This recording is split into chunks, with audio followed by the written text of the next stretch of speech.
Assalamualaikum warahmatullahi wabarakatuh. Shalom, Om Swastiastu. Namo Buddhaya, salam kebajikan bagi kita semua.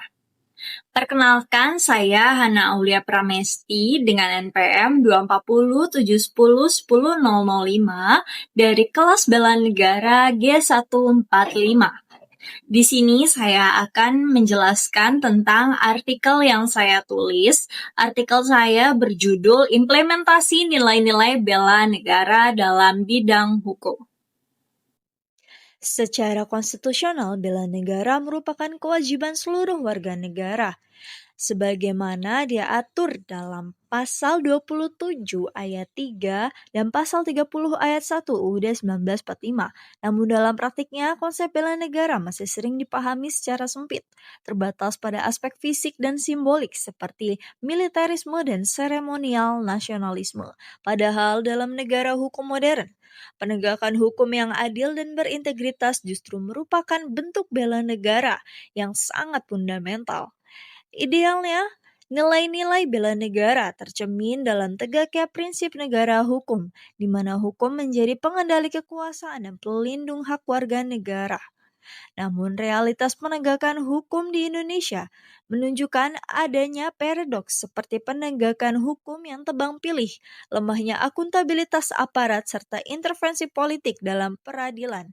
Kondisi ini melemahkan kepercayaan publik dan justru menjadi ancaman internal bagi kedaulatan negara hukum. Aparat penegak hukum, pembentuk undang-undang, serta masyarakat sipil memiliki peran strategis dalam bela negara di bidang hukum. Praktik hukum yang koruptif, legislasi yang tidak partisipatif, dan pembatasan terhadap kritik justru bertentangan dengan semangat bela negara.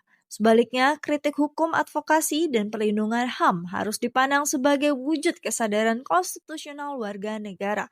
Melalui Undang-Undang Nomor 23 Tahun 2019, negara juga menegaskan bahwa bela negara tidak hanya bersifat militer, tetapi mencakup kontribusi non-fisik termasuk di bidang hukum. Oleh karena itu, bela negara menuntut perubahan paradigma dari sekedar slogan normatif menuju komitmen moral dan struktural dalam menegakkan hukum yang adil. Kesimpulannya, bela negara yang sejati hanya dapat terwujud apabila hukum ditegakkan secara berintegritas, berkeadilan, dan berpihak pada konstitusi serta kepentingan publik. Tanpa reformasi moral dan struktural dalam sistem hukum, bela negara akan kehilangan makna substantifnya. Itu saja yang dapat saya jelaskan dari artikel yang saya tulis terkait implementasi bela negara. Terima kasih.